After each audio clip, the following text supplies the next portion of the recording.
A paz do Senhor. Desejo mais uma vez que esta mensagem vos encontre bem e de saúde.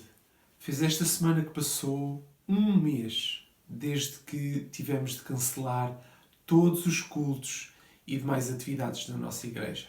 Tive a oportunidade de dizer aos irmãos, há umas semanas atrás, quando tinham passado ainda apenas 15 dias, dizia que já era mesmo muito tempo. Então, o que direi agora, que já passou um mês desde que temos a nossa vida mudada e sem a oportunidade de termos cultos e as demais atividades da nossa igreja. Acredito que este momento está a ser um desafio muito grande para todos nós. Um desafio pessoal, um desafio familiar, um desafio profissional e um desafio até para a vida congregacional e comunitária da nossa igreja. Volto a lembrar os irmãos. A igreja não está suspensa. Os cultos e as atividades podem estar suspensos. Mas a igreja que eu sou e a igreja que você é, essa igreja continua plena e ativa. Podemos e temos comunhão perfeita com Deus. É compreensível que este momento seja desafiante e difícil, pois apesar da igreja não estar suspensa, a verdade é que como igreja necessitamos e faz parte de nós, faz parte do plano de Deus, possamos estar em comunhão, possamos ter o nosso culto congregacional, possamos animar, fortalecer e exortar na fé. Quanto à mensagem que hoje desejo partilhar convosco, espero que não estejam cansados, mas irei continuar a falar sobre esperança. Para mim, parece-me relevante, importante, muito necessário que neste tempo tão adverso lembremos e possamos confortar e lembrar a nossa alma de que há uma viva esperança em Jesus Cristo.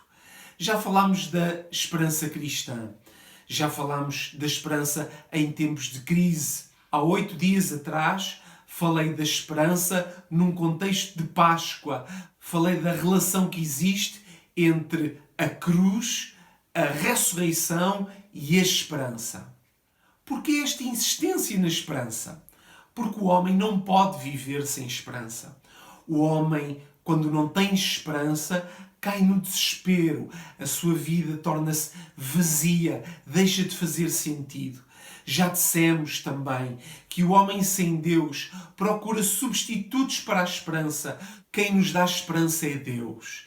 E o futuro está em suas mãos. Deus não é um vidente que conhece o futuro. Não. Deus tem o futuro em suas mãos. Tudo o que acontece segundo o seu querer ou debaixo da sua permissão. Quem conhece a Bíblia não é apanhado de surpresa com estes acontecimentos e as notícias com que somos bombardeados diariamente.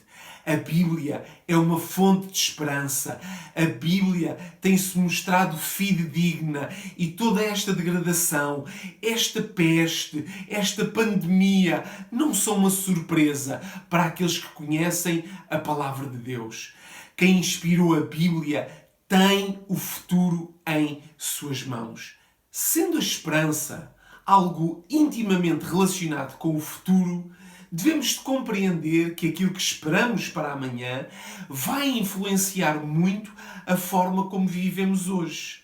Se a nossa expectativa para o amanhã for boa, então isso vai nos fazer viver com alegria, ou seja, com esperança. Mas se aquilo que esperamos para amanhã é mau, então a forma como vamos viver hoje vai ser dominada pelo desespero. Note o que a Bíblia diz em Romanos, capítulo 15 e verso 4. Pois tudo quanto outrora foi escrito, para o nosso ensino foi escrito, a fim de que, pela paciência e pela consolação das Escrituras, tenhamos esperança. Que maravilhoso! Este texto bíblico diz-nos que aquilo que foi escrito, aquilo que no passado foi escrito e que está nas Escrituras, na Bíblia Sagrada foi escrito para nosso ensino. Esse ensino produz em nós paciência e consolação e, portanto, pela palavra de Deus, temos esperança. Vamos ficar firmes na palavra de Deus. Leia a palavra de Deus, pois dela vem esperança. Nela encontramos esperança. A Bíblia lembra-nos e mostra-nos, e é importante sabermos que Deus dá esperança e Deus está completamente comprometido em nos oferecer esperança. Toda a Santa Trindade está envolvida no fortalecimento da nossa esperança. Note o que diz também em Romanos, mas no capítulo 5, versos 5 e 6. Ora, a esperança não confunde, porque o amor de Deus é derramado no nosso coração pelo Espírito Santo que nos foi outorgado.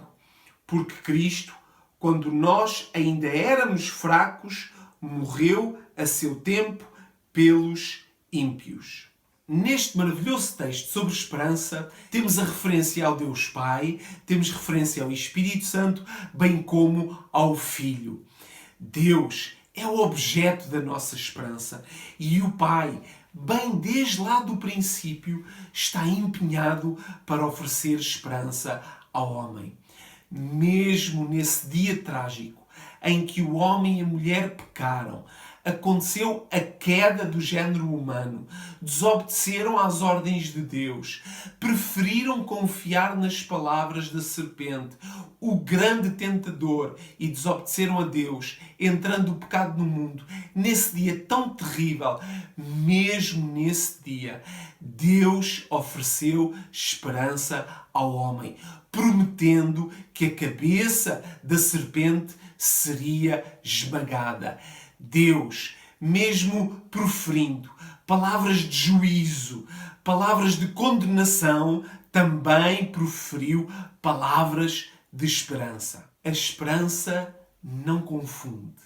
Não confunde porquê? Porque o amor de Deus foi derramado nos nossos corações. É muito importante lembrar isto. A tradição e a ideia popular que existe é que Deus Pai é severo, carrancudo, completamente dedicado em castigar os homens à mínima falha. Mas Deus é um Deus de amor, bem como o Filho é amor, bem como o Espírito Santo é amor.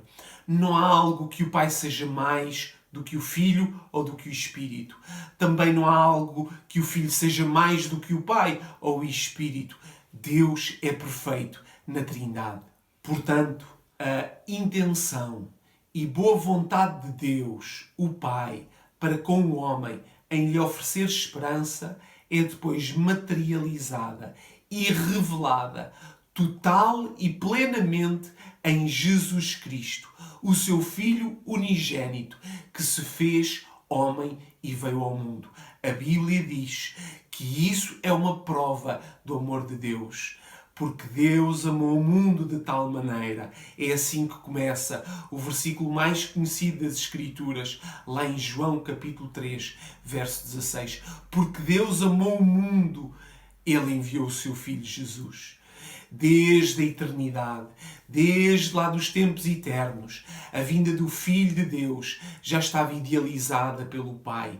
Cristo na cruz alcançou uma salvação que nos dá verdadeira esperança. Como vimos há 8 dias atrás, para que essa esperança fosse real, tinham de ser derrotados inimigos terríveis que nós não tínhamos capacidade ou recursos para derrotar. Falamos da morte, o pecado e Satanás. Jesus Cristo derrotou-os na cruz do Calvário. Por isso nos alegramos, pela bendita esperança que nos é oferecida. A Bíblia vai reforçar que a cruz, a ressurreição e a vinda de Jesus nos oferecem esperança. Note qual era a mensagem do apóstolo Paulo que podemos encontrar em Atos, capítulo 23 e verso número 6. Sabendo Paulo que uma parte do sinédrio se compunha de saduceus e outra de fariseus, exclamou: Varões, irmãos, eu sou fariseu, filho de fariseus. No tocante à esperança e à ressurreição dos mortos, sou julgado. O apóstolo Paulo entendia que a mensagem da ressurreição é fundamental para o Evangelho. Paulo, ao pregar em Atenas, na conhecida colina de Marte, foi considerado um paroleiro, um tagarela, e troçaram dele quando ele referiu acerca da ressurreição.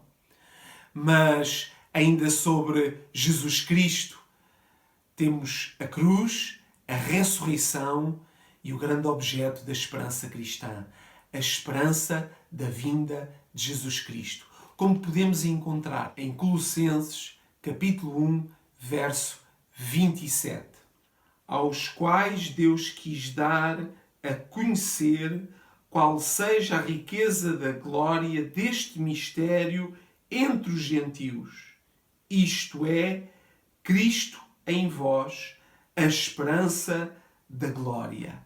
Esperança da glória está a referir-se à segunda vinda de Jesus Cristo, quando Ele em glória voltar à terra, primeiro para buscar a sua igreja. O Pai, o objeto da nossa esperança. O Filho, aquele que completou e materializou a nossa esperança. E o Espírito Santo, aquele que sustenta a esperança de Deus em nossos corações. Cristo alcançou esperança para nós lá no Calvário. E ela hoje torna-se real e presente na vida de nós, na vida de todos os crentes, pela ação maravilhosa e sustentadora do Espírito Santo em nossos corações.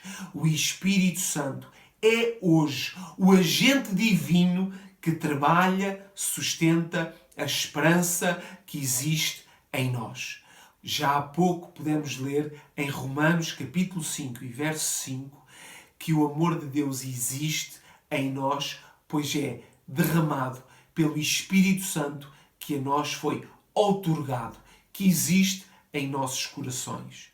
Ainda sobre a esperança e a ação do Espírito Santo, é-nos dito em Romanos capítulo 15, verso 13, o seguinte: E o Deus da esperança vos encha de todo o gozo e paz no vosso crer, para que sejais ricos de esperança no poder do Espírito Santo. Sejais ricos. Outra tradução diz, para que abundeis em esperança pelo poder do Espírito Santo. O Espírito Santo é o agente divino que sustenta em nós a maravilhosa esperança que Deus nos tem dado. Portanto, poderíamos dizer que Deus é o objeto da esperança, Cristo é a concretização da esperança e o Espírito Santo é a garantia presente da esperança.